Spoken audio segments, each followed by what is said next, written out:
nombre. Este es el día que hizo el Señor. Nos gozaremos y nos alegraremos en Él. Amén. Gracias, Señor. Qué bueno es poder saber que Dios está mirando nuestra vida. Qué bueno es que sepas que Dios está mirando tu vida.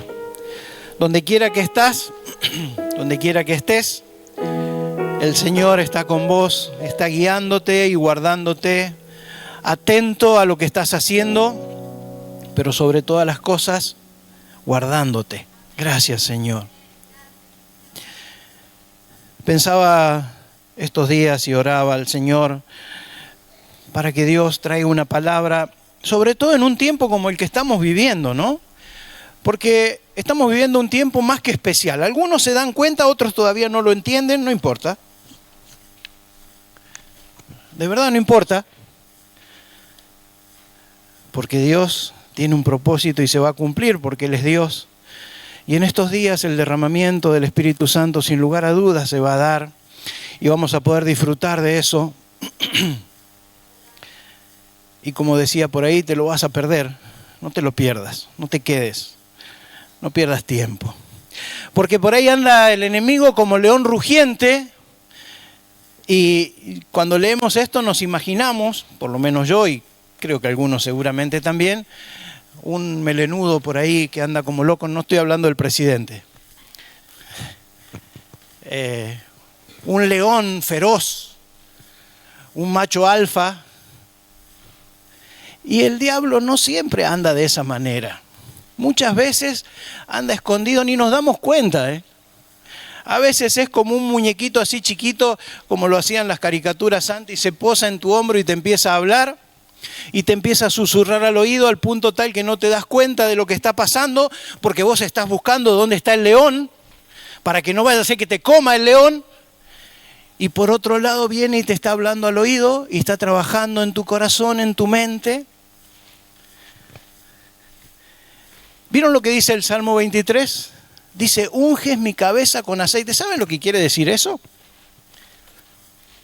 Lo descubrí hace algún tiempo ya, pero leyendo un libro, tiene que ver con una costumbre, con una práctica que tenían los pastores de la época de David y anterior.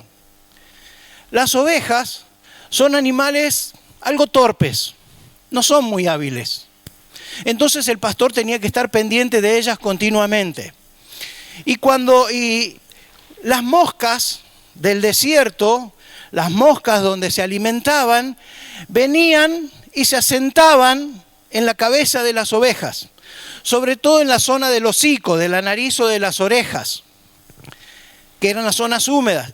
Y ahí depositaban sus larvas, los huevitos. Cuando nacían eran gusanitos y empezaban a meterse por la nariz o por las orejas de la oveja y empezaban a generar un trastorno. La oveja, cuando no era tratada y sufría de ese tipo de ataque, llegaba a un punto que se enloquecía y empezaba a golpearse con las piedras porque algo en su cabeza le estaba atormentando. Entonces, para evitar eso, los pastores preparaban una especie de ungüento que tenía una base de aceite de oliva y otras hierbas y untaban a la oveja en la cabeza, la ungían para que cuando vinieran las moscas no pudieran asentarse. Por eso David en el Salmo 23 dice, unges mi cabeza con aceite. Cuando vos leas eso, se debes saber que es el Espíritu Santo que hoy está disponible para los hijos, para nosotros, los discípulos, para las ovejas, para que el Espíritu Santo nos unja de tal manera que esas moscas, que son el enemigo rondando alrededor tuyo, ¿viste cuando estás por comer y hay una mosca y te molesta y se asienta por acá y no querés que esté? Bueno, el diablo es peor que esa mosca, porque no solo molesta, sino que te infecta. Como le pasaba a las ovejas de la época de David y antes. El enemigo viene y hace esa tarea minuciosa, casi imperceptible, ni te das cuenta, pero poco a poco empieza a trabajar en tu mente. Ese gusanito se metía en el cerebro de las ovejas y empezaba a dañarla desde adentro hasta que la oveja se enloquecía, literalmente, y se moría. Por eso anda como león rugiente, sin lugar a dudas, buscando a quien devorar. Pero no siempre lo busques. A veces encontrarlo en las pequeñas cosas. Cuando vos sentís que tu corazón se empieza a apagar. Cuando sentís que ya no tenés ganas de vivir. Cuando empezás a sentirte desanimado. Cuando empezás a sentir que la vida no tiene sentido. Que las cosas que a cualquier persona le alegrarían ya no te alegran. Cuando ves a tus hijos y ellos que tienen que ser el motor de tu vida, ya no generan esa movilización dentro tuyo, empezá a pensar. Tal vez has depositado una larva en tu corazón, en tu mente, que está empezando a dañarte. Porque el enemigo nos ataca, como decía recién, no siempre como un león melenudo. Muchas veces nos ataca de manera sigilosa, produciendo desánimo.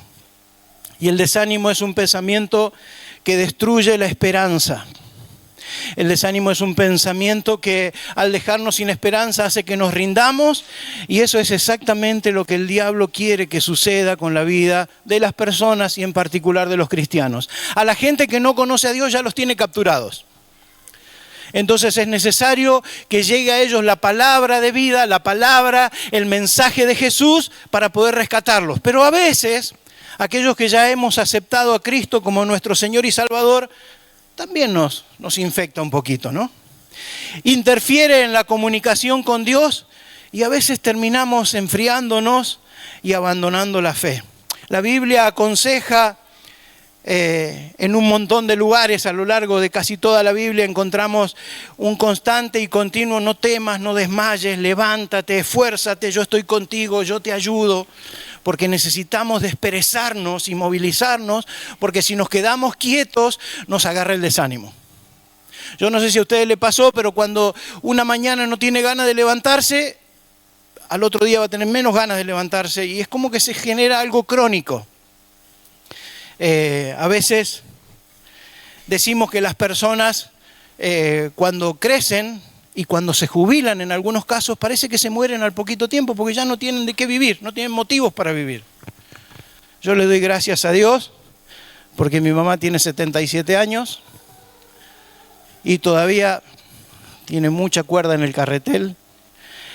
Es una mujer muy activa. Eso es bueno, porque el desánimo nos genera esa situación de meternos en nosotros mismos, ¿no? Yo acá anoté algunas causas que por ahí pueden producir desánimo en nuestra vida.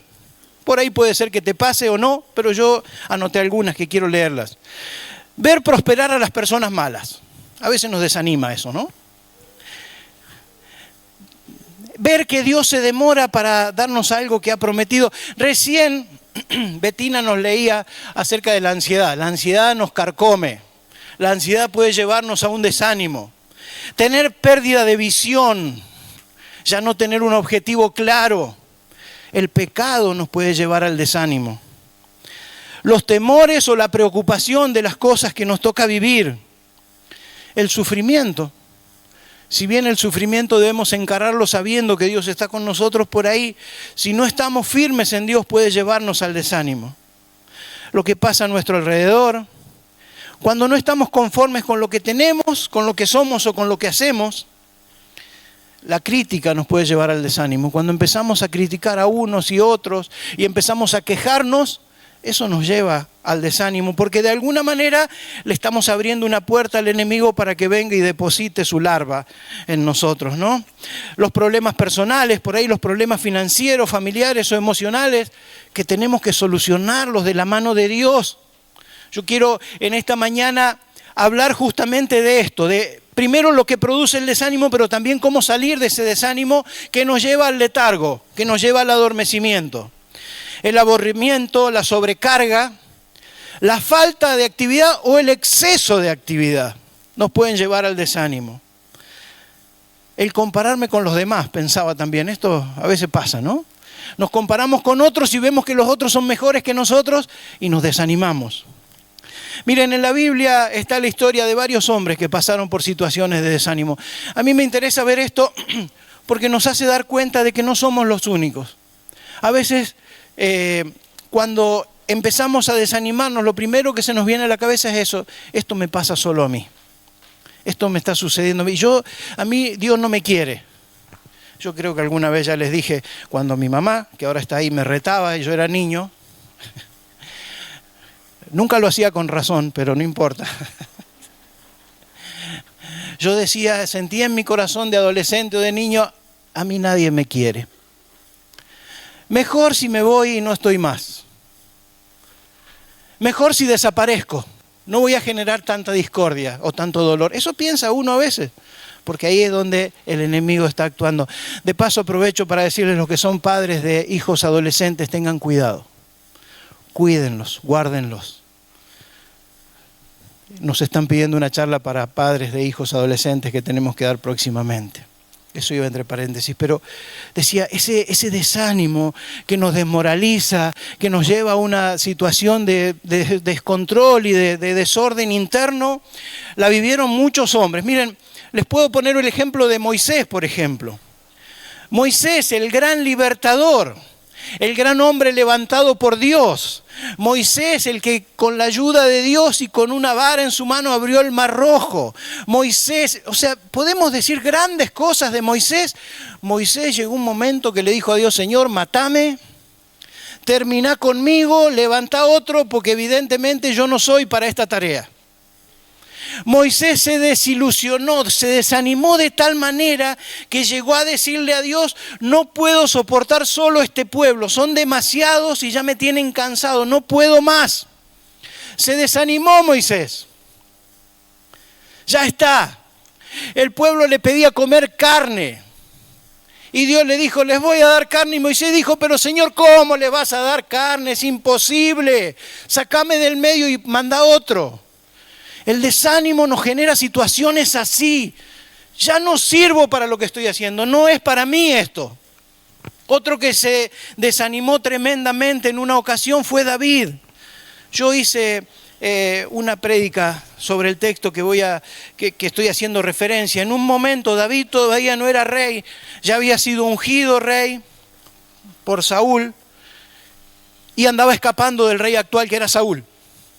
Y en una ocasión él, con su grupo de hombres, los famosos de Adulam, estaban sirviendo en una guerra con el rey de los filisteos. Había ido a pelear una batalla, resulta que dejaron el campamento abandonado y cuando volvieron, el enemigo había arrasado y se había llevado todo. Entonces David dice que junto con sus hombres lloró y lloró y lloró hasta que no le quedaron fuerzas, ya no le salía más llanto. No tenía más nada que decir, estaba totalmente desanimado también. David también se desanimó. Miren, otros que se desanimaron, porque podemos pensar en estos hombres, fueron los discípulos. Yo digo, cuando pienso en los discípulos desanimados, de verdad que pienso, hay esperanza para mí. Los discípulos, después de haber caminado con Jesús durante 3 años, de haber escuchado sus enseñanzas, de haber visto sus milagros en primera persona, de haber participado de los milagros activamente, cuando Jesús murió, Pedro y 7 más se fueron a pescar. Se desanimaron totalmente. Otro que se desanimó y sobre el cual quiero fundamentar la palabra es Elías. El profeta Elías. El hombre de los profetas del Antiguo Testamento más grande, si se quiere. El hombre que no vio muerte, porque dice la palabra que vino el Señor y lo arrebató en vida. El hombre que se apareció a Jesús en un momento de transfiguración en el monte junto a Moisés. Ese hombre se desanimó hasta la muerte. El desánimo puede atacar a cualquier persona. No hace falta que seas un hombre que esté en pecado. No es necesario, podés estar firme en Dios. ¿Saben cuándo fue atacado por el desánimo Elías? Inmediatamente después que había tenido una victoria tremenda. Había matado a 400 profetas de Baal después de ver un milagro tremendo de Dios. Algo terrible que hizo Dios.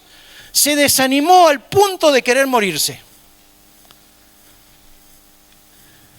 Cuenta la historia en Primera de Reyes, 19 es donde vamos a leer, pero previamente dice que Elías desafió a los profetas de Baal. Baal era un ídolo que se estaba adorando en ese tiempo, inclusive en Israel, a que el Dios real, el Dios verdadero, hiciera un milagro.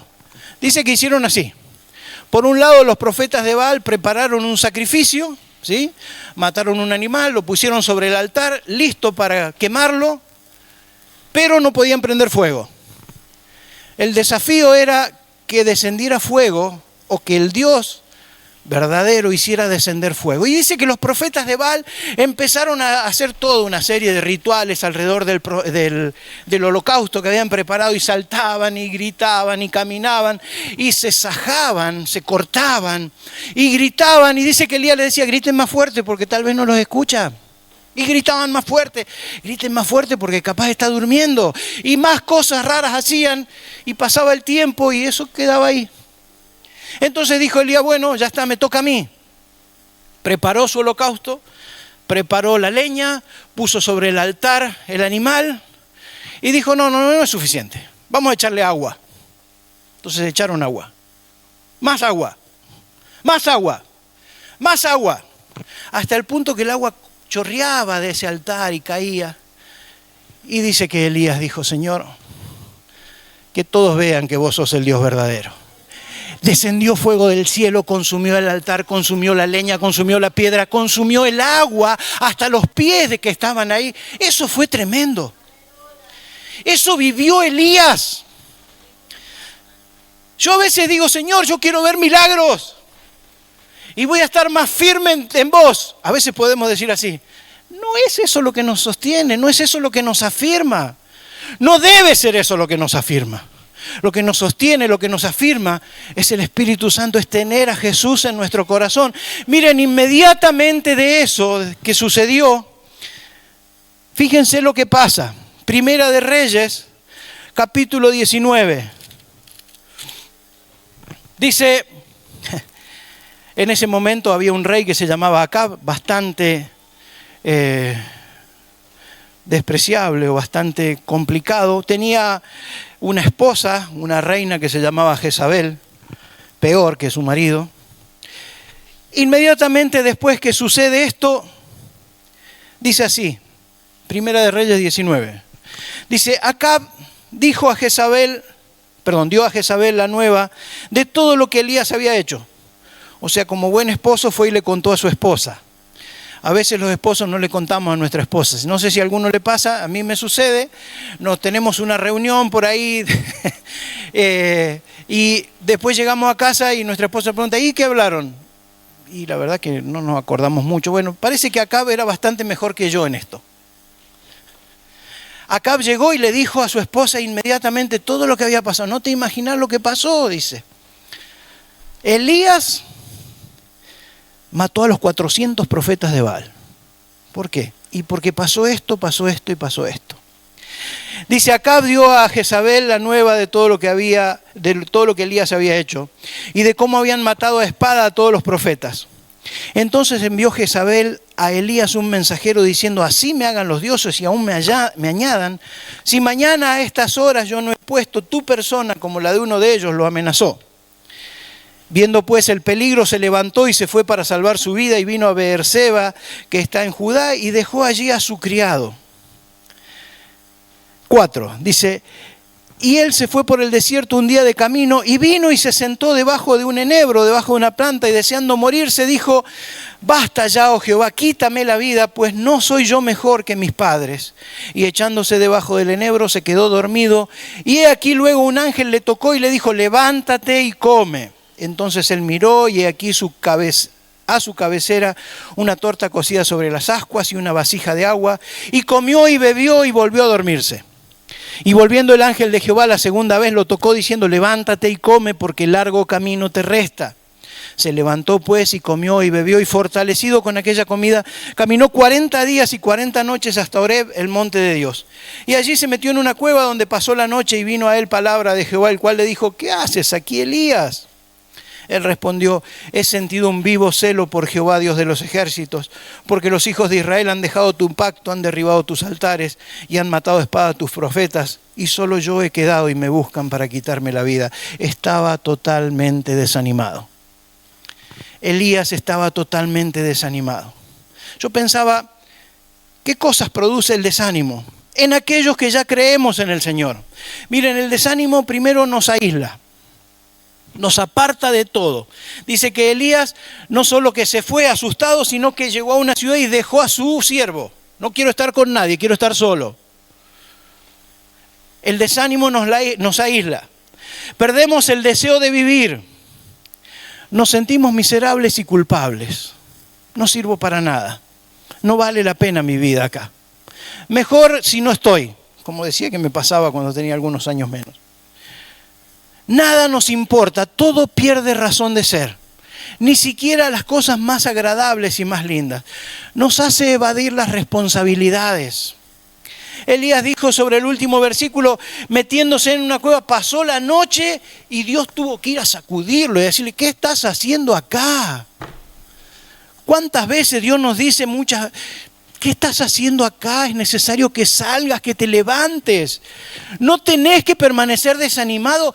Sos la niña de mis ojos. Estoy atento a vos.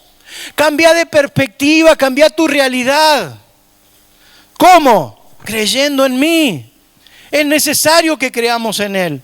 Miren, hay una forma de salir de este estado de desánimo. Yo he anotado algunas acá que podemos practicar. Si alguno está desanimado, si alguno está pasando por situaciones de este estilo, yo le aconsejo que siga esto. ¿Cómo salir del desánimo? Primero, recordando las promesas que Dios tiene para nosotros. No podemos quedarnos como si nada pasara. Ayer recibí una llamada de un amigo, al que estimo mucho.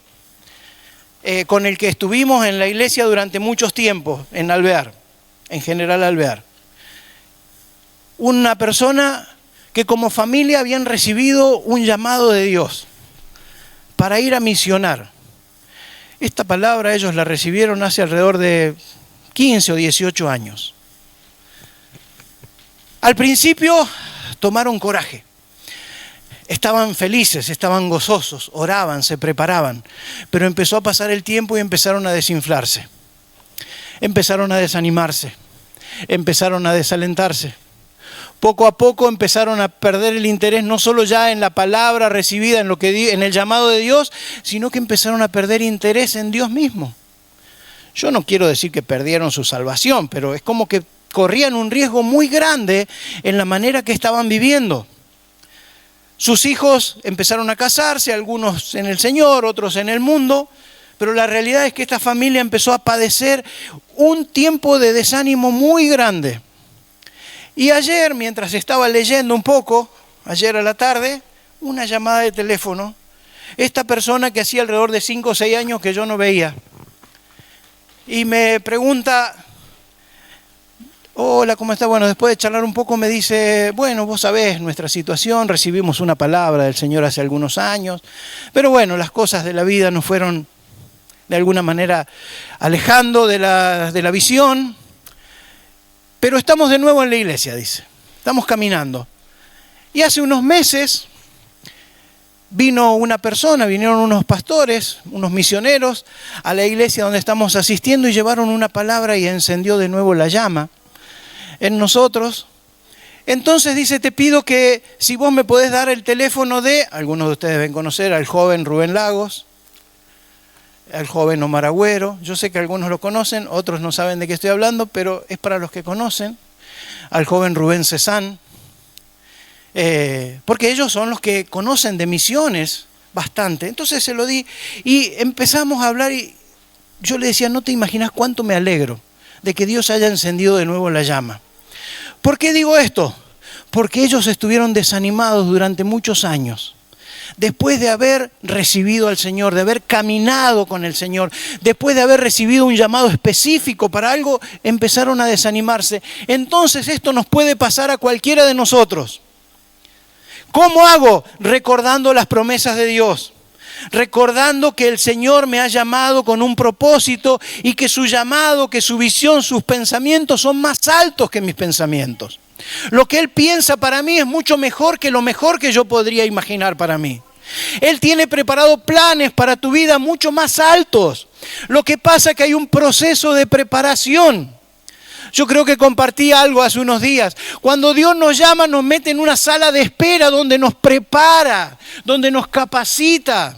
¿Se acuerdan que veíamos hace unos domingos atrás, 1 de Pedro 5:10?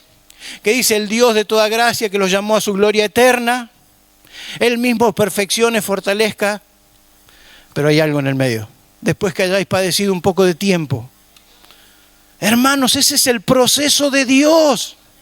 Dios te llama para que empieces a prepararte, para que estés atento. Mi amigo ese tiempo de preparación lo extendió demasiado porque se empezó a enfriar, a desanimar. Pero acá viene lo que a mí más me gusta y me estoy salteando bastante. ¿Saben qué? Dios fue por él. Porque Dios no nos deja en el medio del desánimo. Dios no nos deja en esa islita en el medio del Pacífico, como estaba Tom Hanks, ¿se acuerdan? En El Náufrago. No, Dios no te deja ahí con Wilson y nadie más. Dios te va a buscar a ese lugar. A Moisés, ¿saben lo que Dios le dijo cuando Moisés dijo: matame, Señor, este pueblo no lo soporto más? ¿Saben lo que Dios le dijo? Buscá 70 varones y tráelos enfrente del altar. Voy a poner en ellos el espíritu que está en vos para que te ayuden a llevar la carga. Dios no te deja desanimado ni desalentado. Dios te va a buscar para sacarte porque necesita que te pongas de pie y avances. El llamado que Dios te hizo no es para que se aborte, para que se pierda. El llamado que Dios te hizo es para que lo ejerzas. Si te desanimas, es como que empieza un tiempo de paréntesis en tu vida. Pero si permaneces firme, fiel, continuando con el llamado de Dios, creyendo y preparándote, Dios lo hace.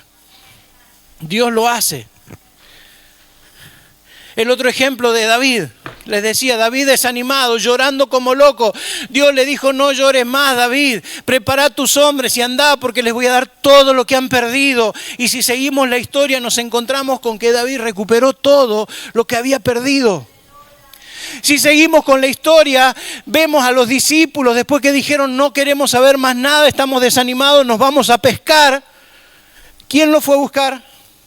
Jesús mismo. Jesús los fue a buscar ahí, al lado de donde estaban pescando, a la playa, preparándoles comida. Dios no te va a dejar desanimado. Primero es para que entendamos que el desánimo nos puede agarrar a cualquiera. Segundo, es para que no nos quedemos en ese desánimo. Para que busquemos. Si estás como aletargado, como adormecido, como que no podés más, yo quiero animarte para que te puedas levantar en el nombre de Jesús. Dios no te deja. Elías, en el medio de la cueva, fue visitado por Dios. Y ahí en la cueva Dios le dijo: ¿qué estás haciendo acá, Elías? ¿Qué estás haciendo acá, Ángel? Levántate, no te podés quedar metido en la cueva, tenés que salir porque largo camino te resta. Muchas cosas tenés que hacer todavía. Te he llamado con un propósito que tenés que cumplir. No te quedes encerrado en la cueva. Por supuesto tenés que pasar el proceso de formación, pero no te quedes. Lo que más me gusta de la historia de Elías es porque Elías conocía a Dios como ese Dios tremendo, fuerte, que arrasa. El Dios que hizo descender fuego y quemó todo ese holocausto. Ese era el Dios que Elías conocía. Y dice la Biblia que cuando estaba Elías ahí, de pronto sintió como un estruendo. Quiero leerlo con ustedes. Así no digo cosas que no son. Dice, versículo 11. Dios le dijo: sal fuera y ponte en el monte delante de Jehová. Y aquí Jehová que pasaba, dice, y un grande y poderoso viento que rompía los montes y quebraba las peñas delante de Jehová. Pero Jehová no estaba en el viento. Y tras el viento un terremoto, pero Jehová no estaba en el terremoto. Y tras el terremoto un fuego, pero Jehová no estaba en el fuego. y tras el fuego un silbo apacible y delicado. Y cuando lo oyó Elías, cubrió su rostro con su mano y salió y se puso a la puerta de la cueva. Y aquí vino una voz diciendo: ¿qué haces aquí, Elías? ¿Saben qué? Cuando entramos en una situación de desánimo es para que conozcamos a Dios en esos tiempos de quietud. Él te va a ir a llamar y a rescatar, pero necesitas conocerle de esa manera. Todos queremos conocerle como el Dios revolucionario que hace grandes cosas, pero Dios quiere mostrarse también como ese Dios que te toca la mejilla y te dice: yo estoy acá con vos. No te he abandonado, no te he dejado. Eres la niña de mis ojos, te dice Dios. Sos importante para mí. Miren, Isaías 55 dice, es un llamado a todos los sedientos. Es un llamado a los que tienen sed de Dios. Es un llamado a los que quieren justicia. Es un llamado a los que tienen hambre del Padre. No importa en la condición que estén, Isaías 55 dice: vengan todos los sedientos. Y Dios dice eso: vengan todos los sedientos. A veces tenemos tanta sed que no tenemos ni siquiera fuerza para llegar ahí. Dios dice: vengan los sedientos. A veces estamos tan deshidratados espiritualmente que no tenemos fuerzas y ni nos damos cuenta. A veces el desánimo nos lleva a tal punto de deshidratación espiritual que no podemos. Dios está ahí con vos. Dios está llamándote. No te quedes encerrado, no te quedes en la cueva, no te quedes pescando, no te vayas a hacer lo que hacías. No te desesperes, Dios te está llamando porque tiene un propósito. Y termino con esto. Si yo les digo que quiero hablar algo de 1 Corintios 13, ¿de qué voy a hablar? Ay, se equivocaron. Sabía que me iban a decir eso. 1 Corintios 13:13. El último versículo de 1 Corintios. Algo que muy poco tenemos en cuenta, pero que los cristianos necesitamos.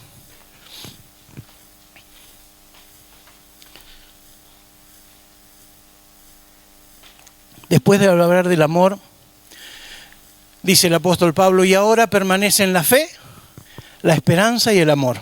Estos tres. Pero el mayor de ellos es el amor, sin lugar a dudas. Del amor hemos escuchado hablar muchas veces, ¿verdad? De la fe hemos escuchado hablar muchas veces, ¿verdad? ¿Cuántas veces escuchaste hablar de la esperanza? ¿Saben lo que pasa? Que necesitamos tener esperanza. Y la esperanza no es algo tonto, o no es para los ilusos. La esperanza es para los que saben que algo bueno viene.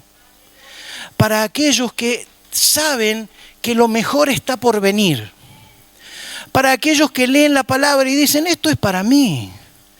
Hoy estoy viviendo una situación difícil. Pero acá Dios dice que vienen tiempos buenos. Acá Dios dice que vienen tiempos nuevos. Dios dice que va a hacer algo conmigo y a través de mí. Eso es la esperanza. La fe y la esperanza no es lo mismo, pero son complementarias. La fe se basa en lo que ya viví para esperar lo que viene. Y la esperanza sostenida en la fe espera justamente lo que Dios tiene para nosotros. Miren, obedecer a Dios es esperar en Él. Es un acto de esperanza en medio de la incertidumbre. Todos nosotros vivimos situaciones que no podemos explicar. Cosas que nos gustaría que Dios un día se apareciera y nos explicara por qué estoy viviendo esto. ¿Para qué, Señor, resulta que tengo que esperar tanto? Si Él, con un chasquido de dedos, puede hacer que mi problema, la situación difícil que estoy viviendo, desaparezca. ¿Sí o no? Puede hacer eso. Pero la esperanza es lo que nos sostiene. La esperanza es lo que debe sacarnos de ese desánimo, ese letargo que nos amarga, que nos opaca, que nos apaga y que nos hace alejar. Hermanos, el apóstol Pablo dice: permanecen la fe, la esperanza y el amor. Nosotros debemos ser hombres y mujeres experimentados también en esperanza.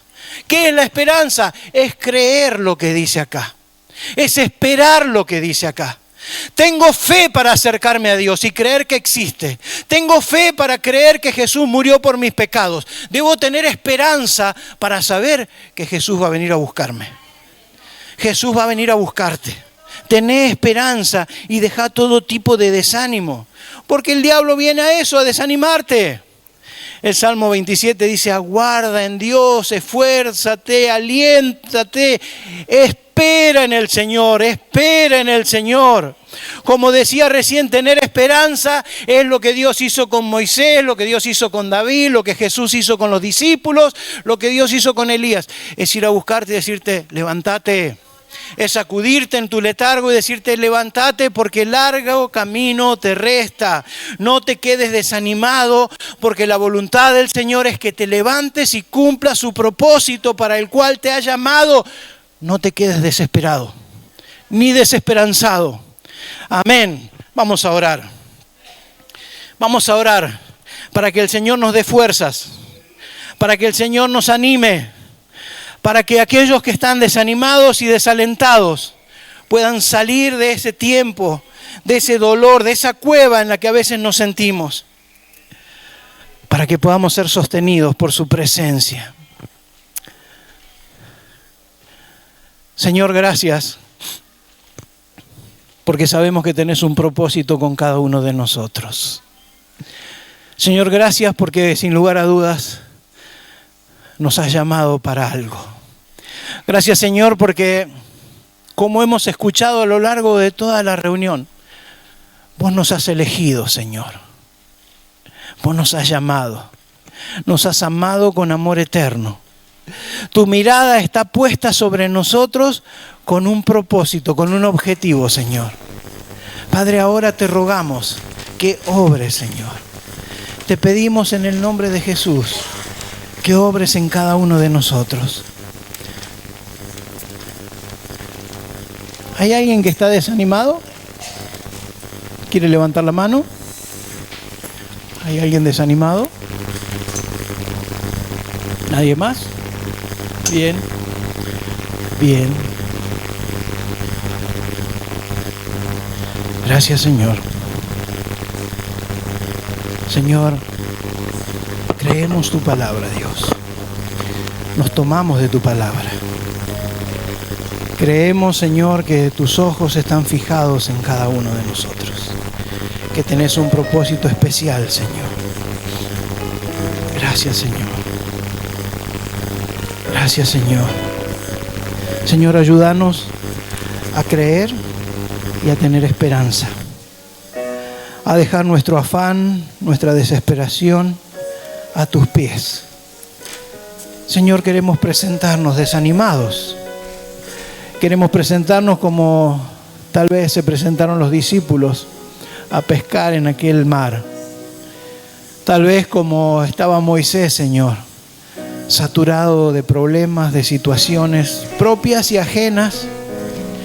Tal vez como David, Señor, sin una respuesta clara a la vista. Tal vez como Elías, amenazados por las autoridades. Señor, pero queremos entregarte en esta mañana nuestro desánimo, sabiendo que somos la niña de tus ojos, creyendo, Señor, que sin lugar a dudas vos estás observándonos. Señor, no queremos quedarnos en este estado y sabemos que es tu deseo que nos levantemos. Por eso yo ahora, Señor, oro por aquellos hermanos que levantaron sus manos con desánimo, por aquellos que pueden reconocer que de alguna manera están desanimados, clamando que tu Espíritu Santo obre en sus vidas. Señor, clamando para que hagas la obra completa en ellos. Señor, trae libertad de esto. En el nombre de Jesús, toda obra del enemigo, todo pensamiento que el diablo ha sembrado en sus corazones y en sus mentes y está produciendo este desánimo, se desarraiga ahora en el nombre de Jesús. Señor, creemos que en vos recibimos el gozo que viene de ti. Señor, que el gozo de tu salvación sea sobre sus vidas. Oh Padre, damos gloria, damos honra a ti creyendo en lo que vas a hacer en nuestro tiempo, Señor.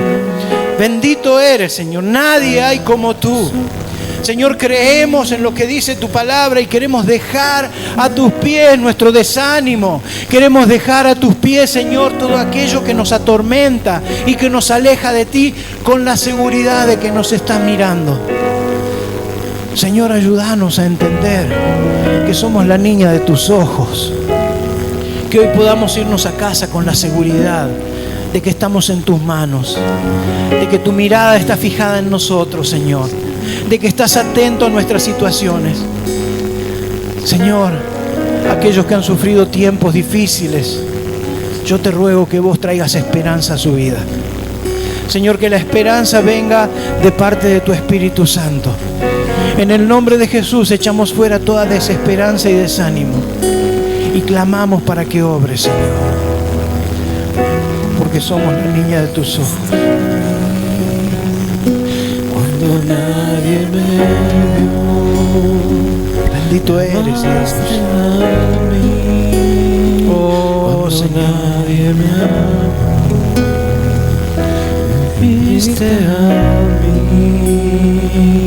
Cuando nadie me vio, me amaste a mí. Cuando nadie me amó y me diste nombre, yo soy tu niña, la niña de tus ojos, porque me amaste a mí y me diste nombre. Yo soy tu niña, la niña de tus ojos.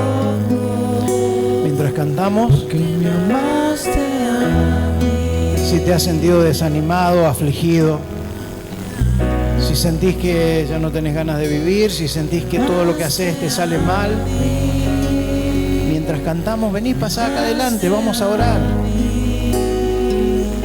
Vamos a orar. La palabra del Señor dice: ¿está alguno entre ustedes afligido? Haga oración. Vamos a orar creyendo que Dios nos va a sacar de toda aflicción y de todo desánimo. Como lo hizo Jesús con sus discípulos, lo quiere hacer hoy con vos y conmigo. Dice: ¿está alguno alegre? Cante. Gócese en el Señor. Declare palabra: me amaste tanto, Señor, gracias. ¿Está alguno enfermo? Llame a los ancianos, a las autoridades y oren por él.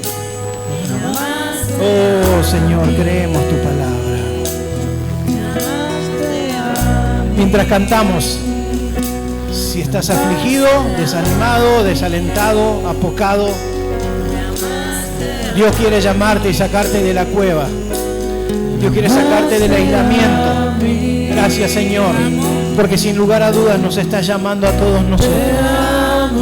Bendito eres, Señor. Te amo más que a mi vida. Te amo más que a mi vida más. Te amo más que a mi vida. Te amo más que a mi vida. Te amo más que a mi vida más. Gracias, Señor. Si me diste nombre, Oramos. yo soy tu niña, la niña de tus ojos, porque me amaste a mí y me diste nombre. Yo soy tu niña, la niña de tus ojos, porque me amaste